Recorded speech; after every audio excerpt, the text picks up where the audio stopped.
Group రాజకీయాలతో కాంగ్రెస్ సతమతమవుతూ ఉంటే రెట్టించిన ఉత్సాహంతో బీఆర్ఎస్ కదం తొక్కుతోంది. కాషాయ పార్టీ తన అదృష్టాన్ని పరీక్షించుకోవడానికి శక్తి వంచన లేకుండా పావులు కదుపుతోంది.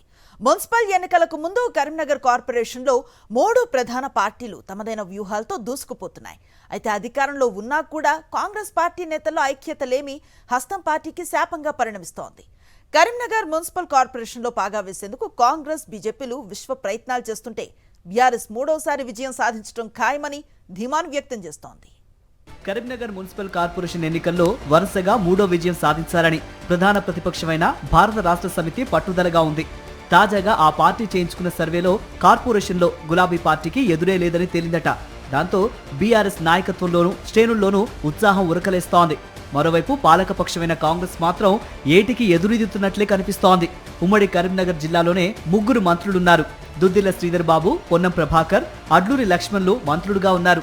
ఇక ప్రభుత్వ విప్ ఆది శ్రీనివాస్ ఉండనే ఉన్నారు. కీలక పదవులు ఉన్నప్పటికీ పార్టీ 3 గ్రూపులుగా చీలిపోయిందన్న ప్రచారం జరుగుతోంది.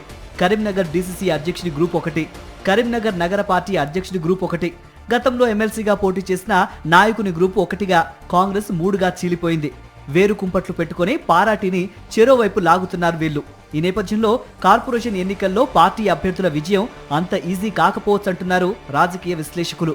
బీఆర్ఎస్ తరపున జిల్లాకు చెందిన సీనియర్ నేత గంగుల కమలాకర్ అంతా తానై అడుగులు వేస్తున్నారు. భారతీయ జనతా పార్టీ అయితే కేంద్ర హోంశాఖ సహాయ మంత్రి బండి సంజయ్ నేతృత్వంలో హుషారుగానే ఉరకలేస్తోంది. అయితే అది పార్టీకి కార్పొరేషన్ తెచ్చిపెడుతుందో లేదో చెప్పలేం, కానీ గట్టి పోటీని మాత్రం ఇస్తుందని చెప్పక తప్పదు. కార్పొరేషన్లో కాషాయ జెండా ఎగరేసి తీరుతామని బండి సంజయ్ ధీమా వ్యక్తం చేస్తున్నారు. మరి 3 పార్టీల పోరులో చివరకు విజేతగా నిలిచేది ఎవరు అనేది ఎన్నికల తర్వాతనే తేలనుంది.